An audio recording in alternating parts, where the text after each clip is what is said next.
नमस्कार, मेरा नाम ज्ञानेश्वर है और आपने देखना शुरू किया है लाइव सिटीज। मेरे साथ रोज की तरह दिल्ली से जुड़ रहे हैं देश के जाने माने senior journalist Ajit Dwivedi ji.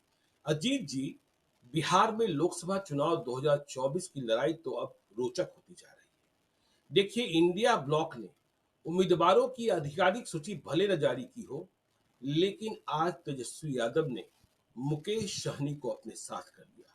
VIP party के सर्वेसर्वा सुप्रीमो मुकेश सहनी आज इंडिया ब्लॉक के हिस्सा हो गए और लालू यादव तेजस्वी यादव ने त्याग किया।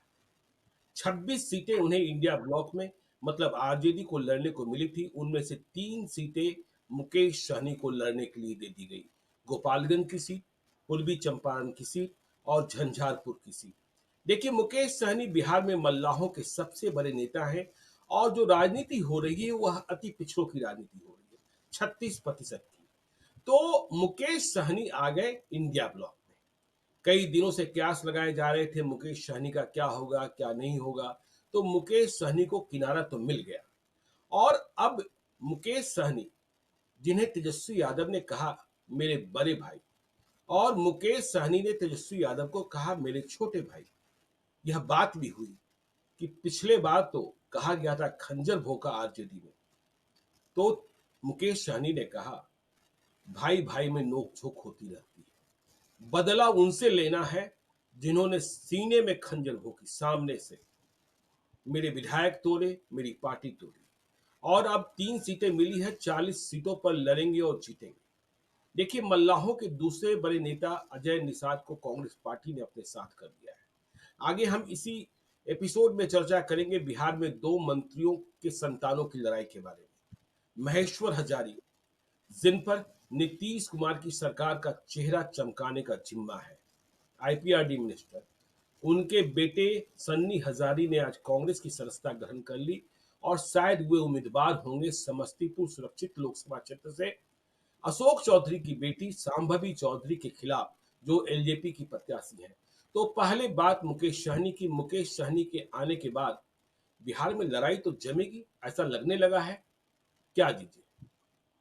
देखिए ज्ञानेश्वर जी, लड़ाई कोई भी लड़ाई होती है, चाहे वो कोई भी खेल होता है, वो एक एक हम्म, लेवल पर माइंड गेम होता है, एक लेवल पर साइकोलॉजिकल प्ले होता है। उसमें कहीं ना कहीं किसी न किसी लेवल पर एक साइकोलॉजिकल प्ले भी होता है और माइंड गेम भी होता है। क्रिकेट हो, फुटबॉल हो, कुश्ती हो, राजनीति हो, तो ये जी, हर आदमी एक पहली लड़ाई धारणा के स्तर पर होती है, परसेप्शन के स्तर पर होती है। आप परसेप्शन के स्तर पर अगर लड़ाई बना देते हैं तो उसके बाद जनता के बीच में एक सकारात्मक मैसेज जाता है, क्योंकि मतदाता जो है उसमें बहुत बड़ा हिस्सा ऐसा होता है जो डिसाइसिव नहीं होता, बहुत पहले से मन जी, बना करके नहीं बैठा होता है। वो परिस्थितियों के हिसाब से बदलता है कि गठबंधन किस तरह का बन रहा है और उम्मीदवार किस तरह से आ रहे हैं, मुद्दे किस तरह के उठाए जा रहे हैं। कुछ जी, होते हैं जो एकदम प्योर वोटर हैं, हर पार्टी के होते हैं, वो उसी पार्टी को जाकर के देते हैं, लेकिन फैसला उनसे नहीं होता है। फैसला उन लोगों से होता है जो अनिर्णय की स्थिति में होते हैं और स्थितियों के हिसाब से अपना मन बनाते हैं। तो वो उस लिहाज से अगर देखें, आप एक साइकोलॉजिकल प्ले के हिसाब से देखें, मनोवैज्ञानिक बढ़त बनाने के हिसाब से देखें या धारणा बनाने के हिसाब से देखें, तो ये एक बड़ा दाव है जो जी, आज आखिरी समय जाकर के, जब दूसरे चरण का भी नॉमिनेशन खत्म हो चुका है और अब पहले चरण के मतदान के लिए लोग तैयार हो रहे हैं, जो जनता भी मन बना रही है कि 19 अप्रैल को मतदान करना है तो किसको करना है, उस दिन ये दाव चला गया। हो सकता है कि ये डेलिबरेट हो, ये बहुत सोच समझ के भी किया गया हो सकता है बिल्कुल, कि पर्दे के पहले से बात हो गई हो और ये तय किया गया हो कि ऐसे समय अनाउंस करें जब चुनाव थोड़ा और नजदीक आ जाए। तो जी, ये हो सकता है, और इसका एक बड़ा एक हैमर करना जिसको बोलते हैं, कोई एक चीज हैमर करना, इतनी जोर से मारना कि उसकी गूंज सुनाई दे, उसकी आवाज सुनाई दे। तो मुकेश सहनी का पहले चरण के मतदान के 14 दिन पहले, 13 दिन पहले इंडिया ब्लॉक को ज्वाइन करना एक बड़ी घटना है, एक बड़ा घटनाक्रम है, जिससे आपने पहले कहा कि चुनाव रोचक हो गया। देखिए जी, उनका कितना इम्पैक्ट होगा, ये असेसमेंट की बात है, हम लोग भी आगे करेंगे। जो पिछले चुनाव का जो हिसाब किताब है 2019 का, 2020 का, वो भी हम सब लोगों के बीच है। लेकिन पहले, अभी तो वो लड़ाई बाद में होगी, वोटिंग तो बाद में होनी है। बिल्कुल, अभी बिल्कुल, धारणा की लड़ाई, परसेप्शन की हुँ, लड़ाई है। और उस परसेप्शन की लड़ाई में देखिए, अब पता नहीं ये सब कितना सोच समझ के हुआ है, पहले से कितनी सुविचारित है योजना, लेकिन अब देखिए कि बीजेपी में नेता जा रहे हैं, इसकी रफ्तार अब थोड़ी धीमी हो गई है। जी, और बीजेपी के नेता कांग्रेस में आ रहे हैं या बीजेपी के साथ रहे नेता इंडिया ब्लॉक ज्वाइन कर रहे हैं, इसकी खबरें अब ज्यादा आने लगी हैं। तो जी, जनता को अब लगने लगेगा, मतदाताओं को ये लगेगा कि कहीं ये गठबंधन तो आगे नहीं जा रहा है। इसका बिल्कुल। मकसद ये हो सकता है कि अभी आप आज 5 तारीख को मुकेश सहनी इंडिया ब्लॉक में आए, 2 दिन पहले अजय निषाद निषाद ने आए। कांग्रेस ज्वाइन, महेश्वर हजारी के बेटे ने आज कांग्रेस ज्वाइन किया। तो ऐसे समय में जब चुनाव एकदम नजदीक आ रहा है, तब नेताओं का फ्लो हो गया है इंडिया ब्लॉक की तरफ। तो जी, इससे जनता के बीच में एक मैसेज जाएगा, जो लोग ये मान रहे होंगे कि एनडीए जो है, बीजेपी जेडीयू का गठबंधन बहुत बड़ा है, उसमें बहुत सारे नेता हैं, उसका सामाजिक समीकरण ज्यादा मजबूत है, उनके दिमाग में संशय पैदा होगा कि सामाजिक समीकरण तो अब आरजेडी कांग्रेस के अलायंस ने भी बहुत मजबूत कर लिया। जो जी, आरजेडी का अपना माई समीकरण था और जिसमें माई बाप किया था तेजस्वी यादव ने, उसमें एक अ का मतलब उनका मतलब जो अगड़े हैं, अल्पसंख्यक हैं जी, बिल्कुल। और पिछड़े, हुँ, तो उस हुँ, पिछड़ों में जो है एक पिछड़ों का एक बड़ा समूह, जिसको 10% 9.5% वोट कहा था मुकेश सहनी ने, और वो तमाम आज भी प्रेस कॉन्फ्रेंस में वो हर उपजाति का नाम ले रहे थे, बार बार उन हुँ, तमाम उपजातियों का नाम ले रहे थे जो मल्लाह की उपजातियां हैं। तो उनकी जी, 9 साढ़े 9% या 10% जो आबादी है, अगर वो उस इक्वेशन के साथ जुड़ता है, पता नहीं कितना जुड़ेगा, लेकिन मैसेज जनता के बीच ये गया कि एक बड़ा वर्ग, एक बड़ा समूह जो पिछड़ी जाति का है, अत्यंत पिछड़ी जाति का है, वो इस अलायंस में जुड़ गया, जिस अलायंस में ऑलरेडी 32% वोट का एक श्योर कॉम्बिनेशन है। जो माई समीकरण जी, को ही माने, यादव मुस्लिम हुँ, का ही माने, तो 32% का एक समीकरण है। ऐसे अभी हम लोग एकदम ड्रॉइंग बोर्ड पर बैठे हुए हैं, हम ये नहीं कह बिल्कुल। रहे किसको कितना वोट आएगा, लेकिन जब सामाजिक समीकरण इसी तरह से कैलकुलेट किए जाते हैं, तो 32% अगर वोट है माई का, मुस्लिम यादव का, और 10% अगर वोट है मल्लाह का, निषाद का, तो सीधे 42% होता है। ये तो सारी जी, लड़ाई बहुत क्लोज लिया देने वाला कैलकुलेशन है। अगर इस हिसाब हुँ, को माने, ड्रॉइंग बोर्ड पर ही समझें इस बात को, तो 42% का हिसाब हो गया। और इस 42% के ऊपर फिर कांग्रेस का कुछ वोट होगा, कुछ कैंडिडेट्स के वोट होते हैं, कुछ लेफ्ट का वोट होता है। तो इसका मतलब कि लड़ाई क्लोज आ गई, एकदम दोनों तरफ के समीकरण के वोट बराबर आ गए।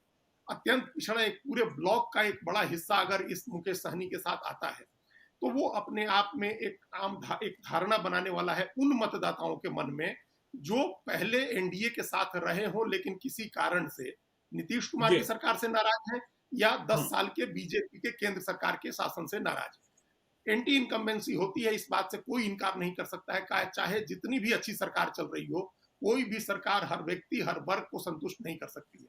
तो नीतीश कुमार के खिलाफ भी एंटी इनकम्बेंसी होगी, लंबा शासन है, और केंद्र सरकार के खिलाफ भी होगी, 10 साल का राज हो गया। तो वो बिल्कुल। मतदाता जो बीजेपी के साथ रहा हो, जेडीयू के साथ रहा हो, वो अगर वो सोच रहा हो कि अब छोड़ के कुछ नया ट्राई करें, और इस उम्मीद में फिर से वापस जा रहा हो कि एक विपक्ष का गठबंधन तो बहुत कमजोर है, उसको अब लगेगा कि विपक्षी गठबंधन में भी जान है, इनमें भी जान है, और ये लोग अब मजबूत हो रहे हैं, इनके साथ भी लोग जुड़ रहे हैं। तो हो सकता है कि उसके मन में संशय हो। ये संशय पैदा करना, अगर अपोजिशन का पूरा गेम प्लान है, वो ये है जी, कि चुनाव से पहले उन मतदाताओं के मन में भी संशय पैदा करो जो किसी समय कमिटेड रहा हो एनडीए का, जिसको लग नहीं रहा ठीक कहा हो आपने। कि विपक्ष कमजोर जी, है, लेकिन अब उसको मैसेज दिया जाए कि विपक्ष में भी जान लौटी है। नहीं ठीक कहा आपने कि देखिए विपक्ष में भी जान लौटी है और अनिर्णय जो मतदाता होते हैं जिन्होंने फैसला नहीं किया होता है। देखिए पिछले एक पखवाड़े से नहीं 1 महीने से यह चर्चा चल रही थी कि मुकेश सहनी किधर जाएँगे और मैं लगातार देख रहा था मुकेश सहनी को लेकर जब भी हमने कोई वीडियो बनाया, वीडियो अपलोड किया, तो जो कमेंट बॉक्स होते थे, उसमें यह बात दिखती थी कि सन ऑफ मल्लाह मुकेश सहनी की प्रतीक्षा कर रहे हैं उनकी जाति और जमात के लोग। वे हिले डुले नहीं है, वे मुकेश सहनी के साथ है। यह भी सही है कि वे वोट ट्रांसफर करा पाएंगे नहीं करा पाएंगे, लेकिन हाँ अनिर्णय की स्थिति में थे और अब मुकेश सहनी ने निर्णय स्पष्ट कर दिया है और आज उन्होंने फिर से आरक्षण की बात दोहराई है कि मैं क्यों इंडिया ब्लॉक के साथ गया। उन्होंने कहा कि देखिए 10 वर्षों का मौका मिला एनडीए की सरकार को, मोदी सरकार को, लेकिन मल्लाह को आरक्षण नहीं दिया गया, जबकि बंगाल में, दिल्ली में उन्होंने उदाहरण पेश किए। तो उन्होंने वह बात फिर से दोहराई जिसे लेकर वह कस्में खिला रहे थे, जिसे लेकर वह वायदे करा रहे थे, गंगा जल लेकर निकले थे। तो अनिर्णय में जो मतदाता थे वह अब निर्णय पर पहुंच गए कि मुकेश सहनी इधर है। तो अब मुकेश सहनी की परीक्षा भी, और देखिए जो सीटें दी गई हैं, जो हम देख रहे हैं उन्हें लड़ने को, चाहे गोपालगंज, चाहे झंझारपुर, चाहे पूर्वी चंपारण, यह बात स्पष्ट है कि उन्हें पिछड़ा, अति पिछड़ा ही लड़ाना है। गोपालगंज सुरक्षित क्षेत्र है, वहां दलित लड़ाएंगे। देखिए आज मुकेश सहनी के बारे में सबसे पहले खबर सुबह में हमने ही ब्रेक की थी कि रात को लालू यादव और तेजस्वी यादव से मुलाकात हुई है, डील पक्की हो गई है। लेकिन प्रारंभिक जानकारी ये थी कि वैशाली की सीट भी दी जा रही है, अब वैशाली के बदले गोपालगंज दे दी गई। इसके पीछे का तर्क यदि हम समझे तो देखिए, जो आपने कहा कि तेजस्वी यादव माई बाप की पार्टी की बात कर रहे हैं, मतलब अग्रलोक की बात भी कर रहे हैं, तो वैशाली में किसी भूमियार को लड़ाना है। तो तेजस्वी यादव ने अंतिम समय में फैसला लिया कि यह सीट हम अपने पास ही रखते हैं। यदि यह सीट हमने वीआईपी को दे दी तो फिर हम कहां से भूमिहार लड़ाएंगे, और फिर यह संदेश आ जाएगा कि आरजेडी ने फिर से पिंड छुड़ा लिया भूमिहारों से। कांग्रेस तो लड़ा लेगी, कांग्रेस ने तो अजीत शर्मा को उम्मीदवार बना दिया, महाराजगंज में भी उम्मीदवार बना रहे हैं। तो ये बड़ा संदेश। तो अब मुकेश सहनी की अग्नि परीक्षा, और मुकेश सहनी और तेजस्वी यादव, देखिए दो चेहरे अब साथ निकलेंगे, युवा है, कहा भी गया बड़े भाई और छोटे भाई। और यह बात भी कह दी गई आज ही की प्रेस कॉन्फ्रेंस में कि यह गठबंधन जो हुआ है सिर्फ लोकसभा चुनाव के लिए नहीं हुआ है, यह गठबंधन विधानसभा चुनाव के लिए भी हुआ है।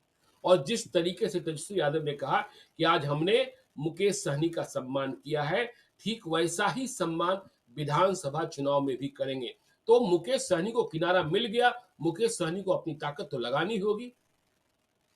देखिए ज्ञानेश्वर जी, इसमें दो तीन बातें आपने कही। पहले आरक्षण वाली बात करते हैं, जो सबसे कोर मुद्दा रहा है मुकेश सहनी का। वो बार जी। बार जब आपकी बात हुई है और जब मेरी बात हुई है, और उन्होंने हर बार कहा है ये बात, पर्सनल बातचीत में भी कहा है कि जो आरक्षण की बात करेगा, निषाद समाज का आरक्षण जो वो मांग रहे हैं एससी कैटेगरी, जी। अनुसूचित जाति की कैटेगरी में वो मान रहे हैं। और आज भी हम उनके प्रेस कॉन्फ्रेंस का वीडियो देख रहे थे, उन्होंने प्रेस कॉन्फ्रेंस में कहा कि पश्चिम बंगाल में, और फिर तमाम उपजातियों का नाम लिया उन्होंने और कहा कि वहां इन तमाम उपजातियों को एससी का दर्जा देकर के आरक्षण दिया गया। और देखिए कोली भी उन्होंने उसी में नाम लिया। कोली एक जो इसी जाति आती है, जो मुंबई में कोलीवाड़ा एक पूरा इलाका है, तो वो कोली प्रधानमंत्री नरेंद्र मोदी के राज में भी वो आते हैं, एससी के उसमें उनको आरक्षण मिलता है। तो महाराष्ट्र में भी है, गुजरात में भी है, हर जगह उनको एससी में आरक्षण मिला हुआ है। तो ये बात उन्होंने कही, कोली सब सारी उपजातियों के नाम लिए। तो अपने आप में आरक्षण एक बड़ा मुद्दा है जो उनकी तरफ लोगों को ले आएगा। अगर वो कह रहे हैं कि एससी में एससी का दर्जा दिया जाए निषादों को और मल्लाहों को, और वो उस आरक्षण में घुस करके वो उसका अधिकतम लाभ लेना चाहते हैं, हो सकता है कि एससी में एक तरह की इसको लेकर के प्रतिक्रिया हो, वो थोड़ी नाराजगी दिखाए, क्योंकि उनको लगेगा कि उनका हिस्सा ही लेगा। कोई अगर नई जाति इसमें शामिल होती है एससी में, तो वो उनका हिस्सा लेगी। लेकिन जो ये बड़ी जमात है, ये जो बड़ी जमात है, उनकी जमात में इस बात को लेकर के खुशी का माहौल होगा, उनमें एक उम्मीद जगी होगी कि आखिरकार उनका नेता अपना, देखिए ये सब आदमी की जो शुरुआती क्या धारणा थी कि बीजेपी जीत रही है, बीजेपी और नीतीश कुमार का गठबंधन जीत रहा है, उसको छोड़ करके और मुकेश सहनी आरजेडी कांग्रेस के साथ गए हैं सिर्फ इसलिए कि आरक्षण पर बीजेपी नहीं बोल रही थी, नीतीश कुमार नहीं बोल रहे थे, निषाद को एससी का दर्जा देने को तैयार नहीं थे। तो निश्चित रूप से उनकी जो जमात है, जो 9-10% वोट की जमात है, उसके मन में एक मैसेज होगा कि उनके नेता ने उनके लिए कुर्बानी दी, उनके नेता ने वह पक्ष चुना है जो उनके हित की बात कर रहा है। तो इससे उनका जो कास्ट का इक्वेशन है वो ज्यादा सीमेंटेड होगा, वो मजबूती के साथ उनके साथ जुड़ेगा। ये एक बड़ी बात है जो इस बात से निकल के आती है कि वो आरक्षण पर उन्होंने जोर दिया। अब जो उसके बाद की बात आपने कही, आरक्षण के अलावा जो बात है वो सीटों की बात है, जो सीटें मिली वो भी बहुत इंटरेस्टिंग है, सीटें बहुत इंटरेस्टिंग है। आरक्षण की बात तो हो गई, और वो निश्चित रूप से मुकेश सहनी को उसका लाभ मिलेगा, चाहे जितना लाभ मिले। सीटें बड़ी दिलचस्प है, और हमको बड़ी हैरानी हुई कि इस मामले में क्यों कंप्रोमाइज किया मुकेश सहनी ने। देखिए वो पिछली बार जब चुनाव लड़े थे तो 3 बिल्कुल अलग सीटों पर लड़े थे। पिछली बार लड़े थे, मधुबनी, मुजफ्फरपुर, तो वो तीनों सीटें नहीं लड़ रहे हैं। वो इस बार खगड़िया, मधुबनी और मुजफ्फरपुर नहीं लड़ के पूर्वी चंपारण, गोपालगंज और झंझारपुर लड़ रहे हैं। तो बिल्कुल 3, ये एक तरह का आत्मविश्वास भी हो सकता है कि हमारा वोट हर सीट पर है, हमारे लोग हर कॉन्स्टिट्यूएंसी में है तो हम किसी भी कॉन्स्टिट्यूएंसी से लड़े तो हमारे लिए एक जैसा माहौल हो। लेकिन हम्म, आमतौर पर ऐसा देखा गया है कि पार्टियां जो सीट चुनती हैं वहां अपना स्ट्रॉन्ग बेस देख करके चुनती हैं, जो पिछली बार उन्होंने चुना था। और देखिए, जी एक सीट छोड़, मधुबनी छोड़ दीजिए, जहां उनकी पार्टी को 1.5 लाख के करीब, 1,60,000 के करीब वोट आया था। बाकी दोनों सीटों पर उनको 2.5 लाख से ज्यादा वोट थे। तो हम्म, ये अपने आप में एक बड़ी चीज थी। वो खुद ही खगड़िया से लड़के 2,61,000 वोट ले आए थे। तो जी इतना वोट जहां था, वो सीट कॉम्प्रोमाइज की है। तो इसका मतलब है कि वो किसी न किसी तरह से समीकरण में, ये जो इक्वेशन है या जो गठबंधन है, उसमें एडजस्ट होना चाहते थे। वो तभी उन्होंने ऐसी सीटें की जहां वो नहीं, पिछली बार नहीं लड़े थे। मेरी जानकारी ये है अजीत जी, देखिए आप तो चंपारण से ही आते हैं, मोतिहारी से ही आते हैं, क्योंकि कोई हिसाब उन्हें ऐसा बताया गया है कि मोतिहारी में ही, मतलब पूर्वी चंपारण लोकसभा क्षेत्र में ही सबसे अधिक मल्लाह बिहार के किसी भी लोकसभा क्षेत्र से अधिक संख्या में है। तो ये बात रही। अब मुकेश सहनी स्वयं चुनाव लड़ेंगे कि नहीं लड़ेंगे, यह अभी तय होना है। इसका फैसला नहीं हुआ है कि वे लोकसभा चुनाव लड़कर पास होना चाहेंगे या फेल होना चाहेंगे, या फिर इसे यह कह लें कि वे विधानसभा चुनाव तक जो अपनी पर्सनैलिटी है, जो लीडरशिप है, उसे सामने अभी नहीं लाएंगे, ताकि यह न हो कि जीत मिली या हार मिली।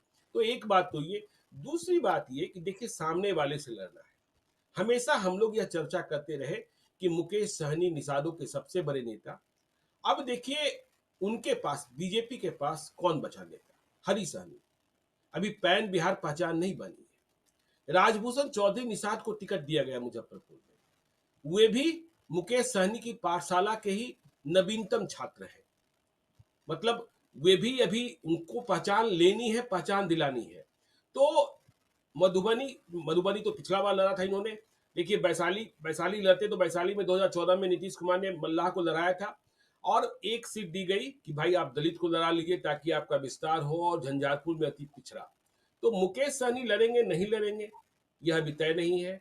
और सामने अब बीजेपी के सामने कितनी बड़ी चुनौती है कि मल्लाह वोट को कैसे सुरक्षित करें। देखिए, ये बड़ी चुनौती हो गई। और फिर हम एक बार जी दोहराएंगे, हम कई बार आपके प्रोग्राम में कह चुके हैं कि ये बैक टू स्क्वायर वन है। 33 जी साल के बाद उसी जगह पर फिर मल्लाहों के सबसे बड़े नेता, जिनको मुकेश सहनी को हम लोग मानते हैं, हमेशा चर्चा करते हैं, वो जी मोतिहारी जाएंगे लड़ने, पूर्वी चंपारण, जहां से पहली बार जयनारायण निषाद ने लड़ करके मल्लाह राजनीति शुरू की थी, निषाद की राजनीति जी शुरू की थी। हम्म, 1991 का चुनाव था। और हम्म, वो, हमको खूब ध्यान है, उस समय हम लोग खूब सक्रिय थे राजनीति में। वो हरे रंग की जिप्सी से आते थे, पहली बार आए थे, तब से हम उनको देख रहे थे। और उनको उस समय निर्दलीय लड़के कोई 35-36 हजार वोट आया था लोकसभा चुनाव जी में। और कमला मिश्र लोकसभा चुनाव जीते थे 91 के लोकसभा चुनाव में। तो जयनारायण निषाद ने जहां से पहली बार निषाद राजनीति शुरू की, निश्चित रूप से उनके दिमाग में वही आंकड़ा होगा जिसका आप जिक्र कर रहे हैं। और ये हम्म, बात काफी हद तक सही है, क्योंकि कई कॉन्स्टिट्यूएंसी है, जैसे गोविंदगंज है, और जो गोविंदगंज है, केसरिया है, और जी मोतिहारी शहर है। इन तीनों हम्म, जगहों पर मल्लाह का अच्छा खासा वोट है। ओम प्रकाश चौधरी भी चुनाव लड़े थे, उनको अच्छा खासा वोट आया था। तो ये एक वहां वोट का आधार है, ये बात ठीक है। और उस जगह से जा रहे हैं जहां से मल्लाहों की राजनीति शुरू हुई थी, इंडिविजुअल कास्ट की पॉलिटिक्स उनकी शुरू हुई थी। तो इस जी वजह से भी एक प्रतीकात्मक रूप से कह सकते हैं कि चंपारण की सीट, पूर्वी चंपारण की सीट उनके लिए अच्छी हो सकती है। अब जो आपने कहा भारतीय जनता पार्टी की चुनौती की बात आपने कही, देखिए उनके पास नेता हरी सहनी को अभी प्रोजेक्ट कर रही है बीजेपी। उनको बिल्कुल। पहले नेता बनाया विधान परिषद में, फिर उनको अभी प्रोजेक्ट होना शुरू हुए हैं। हम्म, अभी उनकी, ठीक कहा आपने कि पैन बिहार कोई पहचान नहीं बनी है। और उसके उलट देखिए, जिनकी पैन बिहार पहचान बन गई है, उसमें सबसे बड़े मुकेश सहनी हैं, जो इंडिया ब्लॉक के साथ हैं। दूसरे अजय निषाद हैं, जो 10 साल जी लगातार एमपी रहे मुजफ्फरपुर से, और वो भी अब इंडिया ब्लॉक में ही है, कांग्रेस के साथ चले गए हैं। और बीजेपी किस पर रिलाई कर रही है? जो मुकेश सहनी ने, जिनको पिछली बार लड़ाया था राजभूषण सिंह, उनको मुजफ्फरपुर से, वो निषाद समाज से आते हैं, उन पर रिलाई कर रही है, या हरी सहनी जी पर कर रही है। तो अब इस वोट के लिए एक बात को समझने की जरूरत है, जो हम पहले भी कई बार कहे हैं, कि कास्ट की पॉलिटिक्स जो है, आइडेंटिटी की पॉलिटिक्स, एक आइडेंटिटी के साथ रिलेट करती है, कि कौन जी बड़ा चेहरा है, कौन बड़ा नेता है, हम्म, किसको ज्यादा लोग जानते हैं, हमारे नेता हम्म, का कैसा सम्मान, हमारा जी नेता कितना बड़ा। तो हम्म, ये बात जब देखिएगा, तो उस लिहाज से काफी आगे है मुकेश सर। वो जिस समाज से आते हैं, वो काफी दबा कुचला समाज है, बहुत पिछड़ा समाज है, वंचित समाज है। उसको अच्छा लगता है कि उसका नेता हेलीकॉप्टर से घूमता है। उसको ये बिल्कुल। बात अच्छी लगती है कि उसका नेता सूट पहनता है, नीले रंग का हम्म, सूट पहनते हैं, मुकेश सहनी हमेशा ज्यादातर समय हमने देखा है नीले रंग का सूट पहनते हैं, जो बहुत खास रंग था बाबा साहब भीमराव अंबेडकर का, वो भी नीले रंग का सूट पहनते थे। और जी, दलितों, बंचितों और पिछड़ों की बात करते थे। ये प्रतीकात्मक बातें हैं जिनको समझने की जरूरत है। तो मुकेश सहनी की जो जाति है वो आइडेंटिफाई करती है उनके साथ, हुँ, उनको अपना नेता मानती है, क्योंकि वो देख रही है कि ये बड़ा आदमी है और इसको लोग दिल्ली में भी जानते हैं, इसको लोग मुंबई में भी जानते हैं, पटना में भी जानते हैं, बाकी लोग जो जी, है उनको कोई नहीं जानता।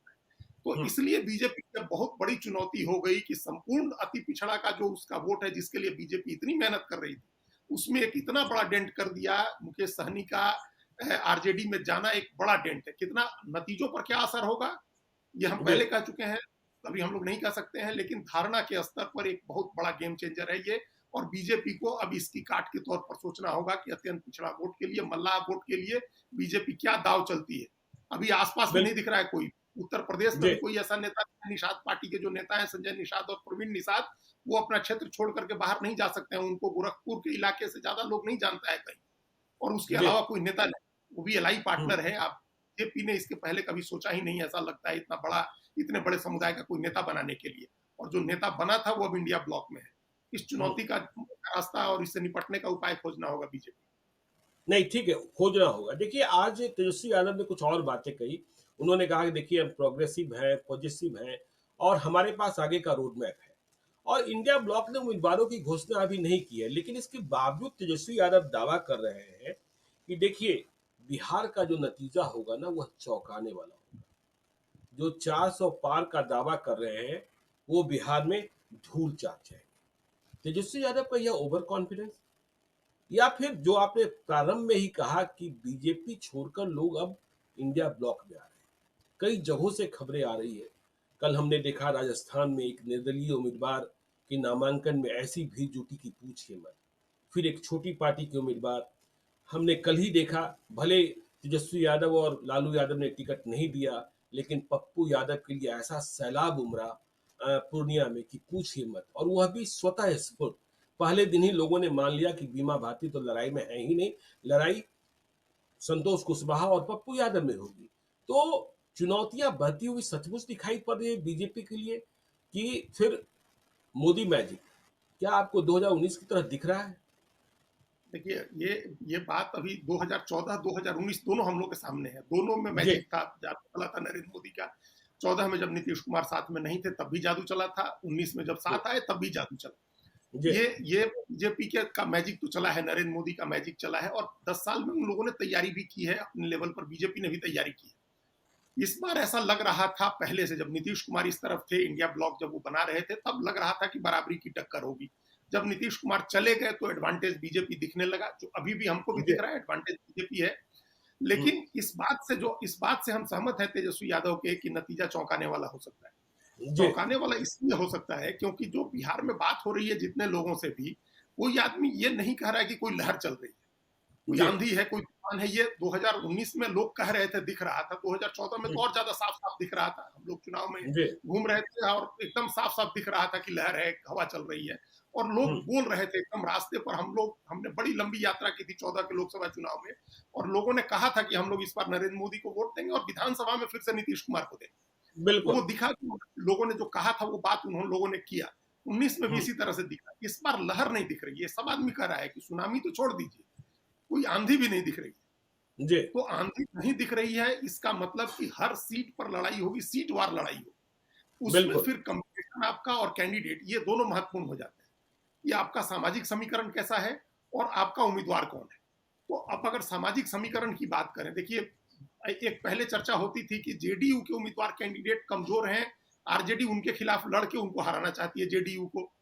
जी, हमको ये लग रहा है कि जो परसेप्शन की लड़ाई है, देखिए बीजेपी ने 10 सवर्ण दिए हैं अपने 17 में से। तो जी, अब जिस तरह से जो समीकरण आरजेडी का बन रहा है, उसमें पिछड़ा और अत्यंत पिछड़ा और अल्पसंख्यक और इन सब का जी, समीकरण ज्यादा बन रहा है। ऐसा तो नहीं होगा हम्म, कि लड़ाई पिछड़ा बनाम अगड़ा हो जाए, कि सीट वार इस तरह से लड़ाई बन जाए, अगड़ा बनाम पिछड़ा की लड़ाई हो जाए, जैसा हम लोगों ने 2015 के विधानसभा चुनाव बिल्कुल, में देखा था, नीतीश कुमार और लालू बिल्कुल, यादव साथ। तो अगर इस बिल्कुल, तरह का परसेप्शन बनता है कि पिछड़ों की अस्मिता जगती है, उनको लगता है कि हमको अपना नेता चुनना चाहिए है, मुकेश हम्म, सहनी के साथ जाना चाहिए है, तेजस्वी यादव के साथ जाना चाहिए, अगर ऐसा लगता है लोगों को, तो फिर लड़ाई देखिए, उन्होंने कहा कि चौंकाने वाला, तो ये चौंकाने वाला नतीजा हो सकता है। चौंकाने वाला का ये मतलब नहीं है कि अधिकतर सीटें आरजेडी कांग्रेस जीती है। देखिए जी, पिछली बार आरजेडी जीरो पर है, अगर उसको 6, 7, 8, 10 सीटें आती हैं तो ये भी चौंकाने वाली ही बात हो। सब निश्चित आदमी तौर पर। मान रहा है कि जीरो सीट है, सब आदमी मान रहा है कि जी, फिर से जीरो सीट है या 2-3 सीट है। आपने भी उस दिन जी, कहा कि जीरो से मतलब निश्चित रूप से होगा, अब वो 2 होगा, 5 होगा, 8 हो जाए, जो हो जाए। लेकिन वो जी, जो भी होगा वो आने वाला ही होगा, क्योंकि हुँ, बीजेपी बहुत आत्मविश्वास में है कि हम फिर पिछला नतीजा दोहरा रहे हैं। इस बार तो बिल्कुल, प्रधानमंत्री गए, उन्होंने कहा कि 39 क्या 40 चाहिए, उनको सारी सीटें चाहिए। इस भरोसे में भी है कि हमको नीतीश कुमार आ गए हैं, तो हमको सारी सीटें मिल जाएँगी। लेकिन देखिए वो अब वो स्थिति नहीं है। तभी लोग कह रहे हैं कि हवा नहीं है, आंधी नहीं है, कोई तूफान नहीं है, कोई सुनामी नहीं है, और सीट जी, वाइज लड़ाई हो रही है, इक्वेशन की लड़ाई हो रही है। और अब परसेप्शन की लड़ाई में देखिए अभी लोक जनशक्ति पार्टी के भीतर किस तरह की टूट हुई, उसके नेता छोड़े, अरुण कुमार हुँ, गए, 22 लोगों ने पार्टी छोड़ी। तो इस तरह का छोड़ना, चाहे लोक जनशक्ति पार्टी में ही हो रहा है, लेकिन धारणा तो पूरे एनडीए की प्रभावित हो रही है। आज मुकेश बिल्कुल, सहनी गए, धारणा तो पूरे एनडीए की प्रभावित हुई। जी, महेश्वर हजारी के बेटे है तो पूरे एनडीए की धारणा प्रभावित हुई। अजय निषाद छोड़े तो बीजेपी की नहीं, पूरे एनडीए को लेकर के धारणा प्रभावित हुई है। तो ये जो चौंकाने वाला नतीजा आने की बात है, ये आप हम लोग देख सकते हैं। सारे कैंडिडेट अगर आ जाते हैं आरजेडी के, तब उसके बाद ये चीजें और आसान हो जाएंगी देखना कि किस तरह की लड़ाई है, कास्ट का क्या इक्वेशन है और पूरे अलायंस का क्या इक्वेशन है। लेकिन जी। अभी जो पत्थर उछाल करके धीरे धीरे एक एक करके चुनाव नजदीक जैसे जैसे आ रहा है, इंडिया ब्लॉक पानी में फेंक करके पत्थर और लहर उठा रहा है। उस लहर का नतीजा 19 अप्रैल की वोटिंग के पहले दिखने लगेगा। लोग बात करने लगेंगे अलायंस के बारे में, कैंडिडेट के बारे में, तब कुछ अंदाजा लगेगा।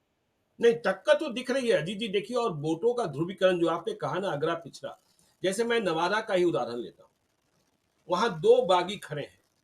बीजेपी के बागी गुंजन सिंह विवेक ठाकुर का वोट काट रहे हैं, और आरजेडी के बागी विनोद यादव राजवल्लभ यादव के भाई, जो वोट काटने की कोशिश कर रहे हैं श्रवण कुशवाहा के। लेकिन नवादा में यह खबरें आ रही है कि वहां यादव भी राजवल्लभ यादव के भाई की उम्मीदवारी पर नहीं चल रहे हैं, और श्रवण कुशवाहा की मजबूती बढ़ती जा रही है, क्योंकि कुशवाहा भी जुड़ रहे हैं, उधर अशोक महतो का प्रभाव भी दिख रहा है। तो इस तरीके से मतों की गोलबंदी। पूर्णिया की स्थिति उलट है कि वहां यादव और मुसलमान बिल्कुल पप्पू यादव के साथ हो गए, और जितना तंग किया जा रहा है पप्पू यादव को, उतनी ही संवेदना और सहानुभूति। अब तो आनंद मोहन भी कुछ ऐसा बोल गए हैं जिससे पूर्णिया में पप्पू यादव को मदद मिलती दिखाई पड़ रही है। तो वोटों का ध्रुवीकरण, और इस बार कोई एयर स्ट्राइक भी नहीं है, कोई आतंकी हमला भी नहीं है। तो ये सारी स्थिति और परिस्थिति, खैर आगे हम लोग बढ़ते हैं। देखिए, नीतीश कुमार के साथ उनके ही मंत्री, जिन्हें नीतीश कुमार ने बिहार की सरकार का चेहरा चमकाने का जिम्मा दिया, आईपीआरडी मिनिस्टर बनाया, मीडिया को नियंत्रित रखने की जिम्मेवारी दी, महेश्वर हजारी, उन्होंने खेला कर दिया। यह खेला होगा, लोग समझ रहे थे। महेश्वर हजारी के बेटे सन्नी हजारी ने आज कांग्रेस की सदस्यता हासिल कर ली। पहले लोजपा के लिए ही लगे हुए थे, लेकिन लोजपा में सांभवी चौधरी की एंट्री हुई, अशोक चौधरी की बिटिया, और इधर महेश्वर हजारी के बेटे सनी हजारी चले गए कांग्रेस में। तो माना यह जा रहा है कि समस्तीपुर लोकसभा क्षेत्र में, देखिए अब कांग्रेस के बारे में क्या कहना है। कांग्रेस को 9 सीटें मिली हैं, और उन्हें 9 सिपाही नहीं मिल रहे हैं, अपने लाना पड़ रहा है, यहां से पकड़कर वहां से पकड़कर। अजय निषाद को लाए, आज सन्नी हजारी को लाए, महाराजगंज के लिए भी किसी को ला रहे हैं। तो उनके पास अपने 9 सिपाही नहीं। ठीक है, डॉक्टर मोहम्मद जावेद उनके पुराने, तारिक अनवर पुराने, अजीत शर्मा पुराने, लेकिन बाकी के लिए तो अभी तो खोजा ही जा रहा है। तो नीतीश कुमार के साथ यह खेला हो गया। महेश्वर हजारी ने अपने बेटे को अशोक चौधरी की बिटिया के सामने खड़े होने की इजाजत दे दी है। भले ही कह रहे हैं सनी हजारी कि पिताजी की मंजूरी हमें नहीं मिली है, लेकिन अंदर का खेला तो आप समझते ही हैं दीदी। देखिए अभी इस पर बात करें उसके पहले आपने जो पहले बात कही, देखिए पप्पू यादव हो या मुकेश जी, सहनी हो, ये दोनों विक्टिम कार्ड भी प्ले कर सकते हैं कि हम जी, विक्टिम हैं, और ये कार्ड प्ले कर सकते हैं, और आम जनता को ये अपील कर सकता है कि पप्पू यादव ने अपनी पार्टी का विलय कर दिया कांग्रेस में, और उनके साथ अन्याय हो गया, उनको विक्टिम हो गए, उनकी पार्टी भी चली गई और उनको टिकट भी नहीं दिया और अलायंस में बनाया भी नहीं, तो इससे सहानुभूति उनके प्रति होगी। इसी जी, तरह का विक्टिम कार्ड मुकेश सहनी के साथ भी है। वो भी पहले अलायंस की बात करते रहे, बीजेपी में उनकी बात होती रही थी, ये सबको पता है। और बिहार के लोग जी तो राजनीति को लेकर के इतने अवेयर होते हैं, उनको पता होता है।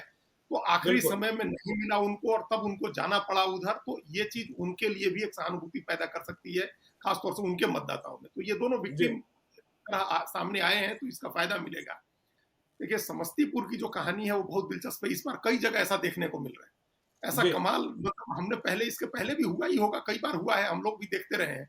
लेकिन देखिए कितने लोग जो है, पिताजी इस पार्टी में हैं और बेटा दूसरी पार्टी में चला गया, भाई इस पार्टी में है, एक भाई दूसरी पार्टी में चला गया। कितनी जगह ऐसा हो रहा है। बगल में जी झारखंड में देखिए, और उसको किस तरह से मैनेज करना होता है कि नीलकंठ मुंडा बीजेपी के इतने बड़े नेता हैं, 5 बार के विधायक हैं, मंत्री हैं, और उनके भाई कालीचरण मुंडा कांग्रेस के टिकट पर चुनाव लड़ रहे हैं खूंटी से। जी उसी तरह से आप देखें, हम लोगों ने मुंबई में देखा, गजानन कीर्तिकर एकनाथ शिंदे के साथ हैं, उनके बेटे अमोल कीर्तिकर को उद्धव ठाकरे ने टिकट दिया है। तो ये उसी तरह की कहानी है बिहार में कि महेश्वर हजारी कमिटेड सिपाही हैं नीतीश कुमार के। नीतीश कुमार को बहुत भरोसा है उनके ऊपर, तभी जी विधानसभा का उपाध्यक्ष उनको बनाया था। और एक बड़ी जिम्मेदारी उनके ऊपर आ गई थी, जब अध्यक्ष को हटाने की बात थी तो महेश्वर हजारी ही थे जो आगे आकर के जिन्होंने कहा था कि फिर हम वोटिंग कराएंगे, सारी हमारा हमारा राइट होगा, हाउस में हम नेता होंगे, हम चुनेंगे नेता को। बिल्कुल तो ये महेश्वर हजारी जिस तरह से उस समय नीतीश कुमार के साथ आए थे, हमेशा नीतीश कुमार के साथ वो खड़े रहते हैं। तो उनके बेटे का कांग्रेस में जाना एक लेवल पर कह सकते हैं कि ये एक झटके की तरह है, और इसका एक कुछ असर हो सकता है उल्टा। लेकिन कई बार ऐसा भी होता है कि जनता में इसका दूसरा मैसेज चला जाता है। जी महेश्वर हजारी जेडीयू को ऐसे ही कमिटेड सिपाही बने रहते हैं और उनके बेटे कांग्रेस पार्टी के टिकट पर लड़ते हैं, तो उनको कोई सीरियसली नहीं लेगा क्षेत्र। बिल्कुल ये माना जाएगा कि ये किसी न किसी खेल का हिस्सा है, इनके पिताजी तो जी वही हैं और इनकी क्या हम्म, हैसियत है। भाई नेता तो हम्म, महेश्वर हजारी है, सन्नी हजारी तो नेता जी है नहीं। और जो हम्म, नेता है महेश्वर हजारी, वो वहीं पड़े हुए हैं, तो उनको जी कोई सीरियसली नहीं। आप देखिए कितनी बार ऐसा हुआ है, कितने कितने लोगों ने सुधाकर सिंह को सीरियसली लिया। जी सब आदमी जान रहे थे कि जगदानंद सिंह आरजेडी में है तो सुधाकर सिंह क्या करेंगे, नेता तो बिल्कुल जगदानंद सिंह। उसी जी तरह से सन्नी सिंह को कोई सीरियसली नहीं लेगा वहां, क्योंकि अगर उनके पिता ऐसा होता, गट्स दिखाते और रिजाइन कर देते, सरकार से मंत्रिमंडल छोड़ देते, तो फिर एक गंभीर लड़ाई बनती वहां। तब ये जी समस्तीपुर में एक मैसेज आता कि सीरियस है महेश्वर हजारी भी और ये भी। लेकिन हम्म, अगर ऐसा नहीं होता है तो कोई सीरियसली नहीं लेगा सन्नी हजारी को, और अशोक चौधरी की बिटिया सांभवी चौधरी के लिए लड़ाई बहुत आसान हो जाएगी वहां। वहां जी कोई फिर लड़ाई नहीं रह जाएगी, क्योंकि ये होगा कि वो डमी प्लेयर की तरह एक व्यक्ति मैदान हम्म, में है, डमी कैंडिडेट की तरह एक कैंडिडेट मैदान में है। इस तरह का वहां मैसेज जाएगा। क्योंकि ये अगर फिर वही हम दोहरा रहे हैं कि अगर महेश्वर हजारी छोड़ दें, सरकार हम्म, छोड़ दें, पार्टी भले न छोड़ें, सरकार से इस्तीफा दे दें, तब तो एक मैसेज जाएगा, तब तो गंभीरता जाहिर होगी। अगर ऐसा नहीं होता है तो कोई उनको गंभीरता से नहीं लेगा, समझ बिल्कुल लीजिए। बिल्कुल चलिए तो देखिए हजारी समस्तीपुर का खेला क्या है और समस्तीपुर में जब सनी हजारी आएंगे सांभवी चौधरी सामने होंगी तो क्या असर पड़ेगा यह भी हम देखेंगे ग्राउंड जीरो पर। और आज मुकेश सहनी आए हैं तो इसका असर क्या दिखेगा। एक बात हमें यह भी याद रखना होगा कि ग्राउंड जीरो पर सबसे ज्यादा संघर्ष यादव बनाम मल्लाह का ही होता है, दोनों जलकर को लेकर। तो वोट ट्रांसफर कितना करा पाते हैं तो हम चर्चा करते रहेंगे। आप देखते रहिए लाइव सीरीज को। यदि अब तक आपने हमारे यूट्यूब चैनल लाइव सीरीज को सब्सक्राइब नहीं किया है तो जरूर कर लीजिएगा। और यदि इस वीडियो को आप फेसबुक पेज के माध्यम से पेज को लाइक कीजिएगा, ट्विटर पर भी हमें फॉलो कीजिए। धन्यवाद।